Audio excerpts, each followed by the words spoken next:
Hello and welcome to Microsoft Hates Greg. My name is Greg Deckler, and today we're continuing on with our Power BI Alternatives series. And this time we are looking at the open source platform Jaspersoft. So it says it's a renowned open source business intelligence tool, has lots of features and pros and security concerns with plain text passwords and source code. Well, that sounds like open source to me. It's about par for the course for that. Lack of automated purging mechanisms. Okay, whatever. Well, anyway, they have a website. It actually works, unlike BERT, for example. So they have this website. There's a community edition, and then there is a commercial edition. And you go to the community page, basically, so they have the reports library. This seems to be mostly for like if I'm creating a Java app that I can import this reports library and then use it to create charts and things like that. That's what I understand of what this is. Jaspersoft Studio, and then you have to kind of go and search around for it. But there is actually a community edition. Yeah, so here's the downloads page. So here's the Jasper Reports Library. There's Jaspersoft Studio. Then you have to kind of search around for it, but there is a Jasper Reports server 9.0. So this is community.jaspersoft.com. This is where you download it. So I'm assuming this is a community version of the Jasper. No, this is commercial edition. So I guess, well, maybe you actually have to have a license to run Jaspersoft Report Server versus that you can run it open source. We'll find out because I got it downloaded. We're going to try to run through an install. And if it asks us for a license key, well, then there we go. Okay, so it's fairly easy to download this stuff and install it. Again, I didn't do much. I downloaded it, but I didn't do much with the Jasper Reports library just because I don't want to do Java development. Like it's one of the worst jobs I ever had in my life. So don't want to do that. I would do roofing work over doing being a Java developer. And roofing work sucks, let me tell you. Did that when I was young. So anyway, so we download. It is fairly easy to get installed and downloaded. So I was able to install Jasper Reports Community Edition Jaspersoft Studio. Now I didn't get much into this. Again, it's all these Java. This to me feels like an IDE, right? This is not something like what I would say is an equivalent to like a Power BI desktop. This is like built for developers, I would say, not for just your run of the mill. This just has this, IDE feel about it.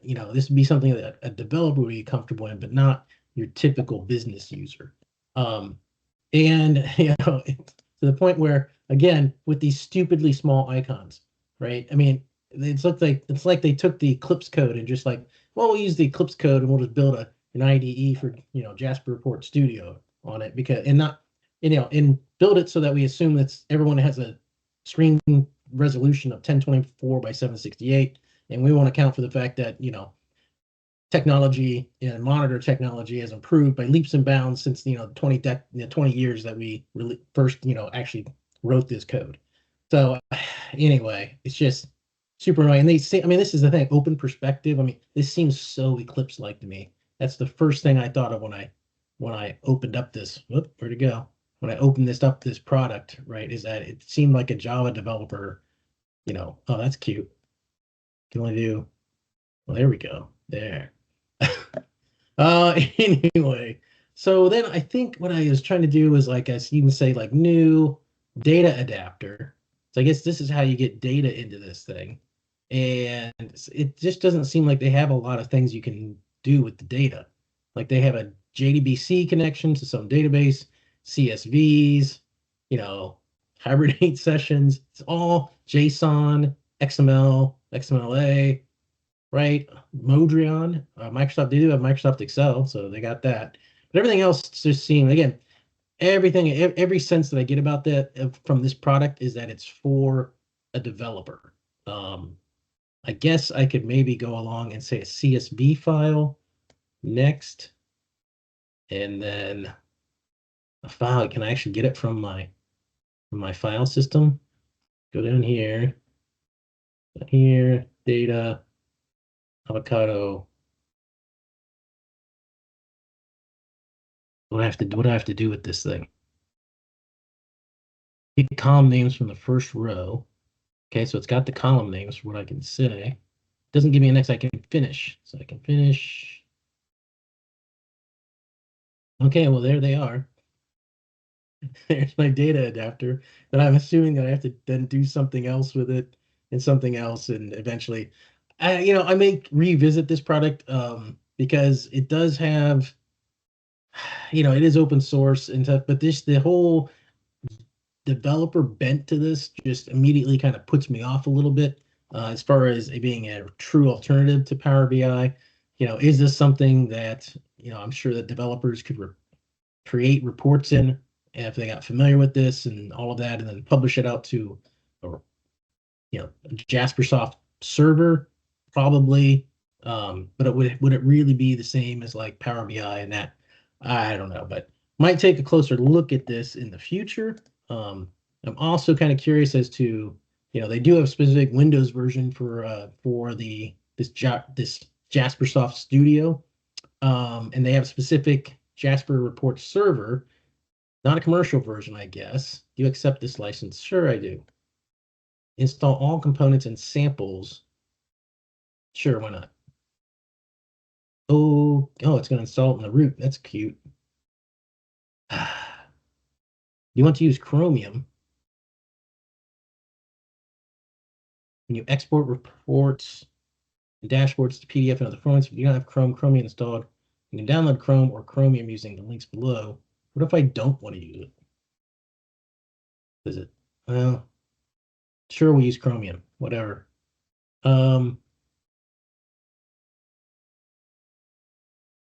Maybe.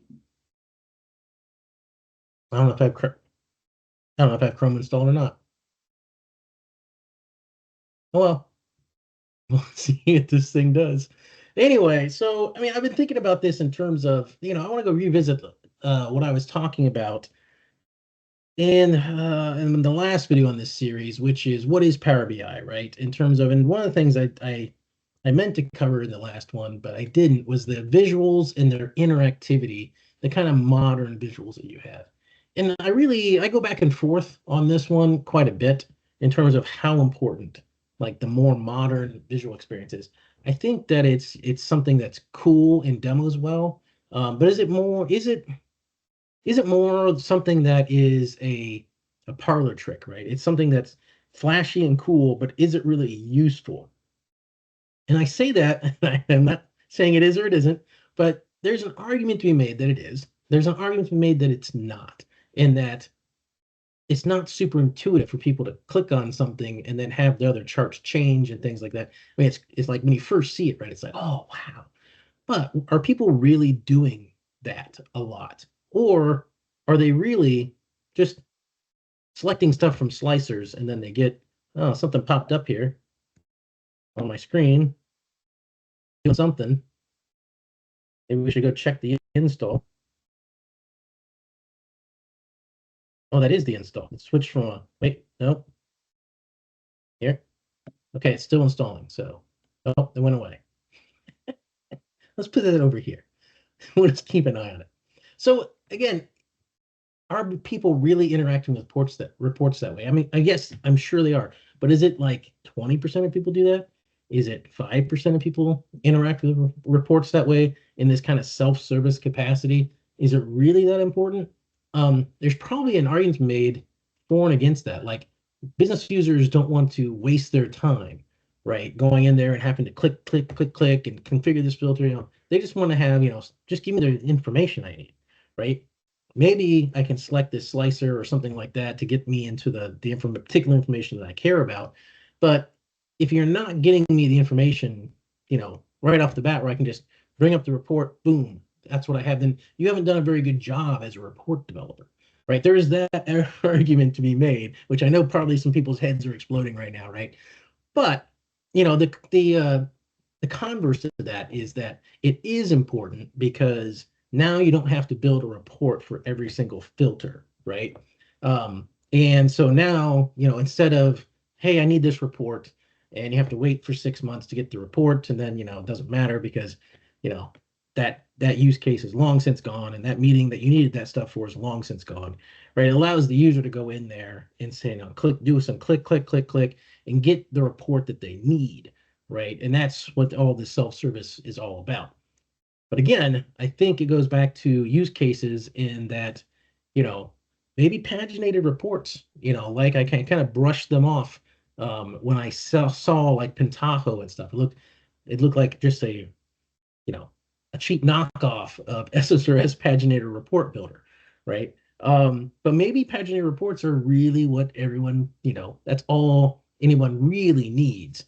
This other stuff is flashy. Um, so I go back and forth on this argument. I can see both sides of this argument, and I was, hoping that maybe that this server would be installed by now. But I don't know what else I have to say on that topic. But I just wanted to get that out there. I kind of meant to cover that when we were in the last one of these last episodes when I was talking about what is Power BI, the visuals and the interactivity and the modernness of it, you really, yeah, I go back and forth on whether users really want and need that stuff or not. But I think they do. I think they want that interactivity and that it is important. But I'd be willing to be I'd be willing to I'd be open to people that are saying, no, Greg. I mean, like, we create all this stuff, we demoed and all that, but all our executives, they go in there and they literally they'll touch like two slicers, they'll get the information they want, and that's all they care about. They don't want to spend, 15 minutes that they're clicking around and control clicking and doing all this stuff to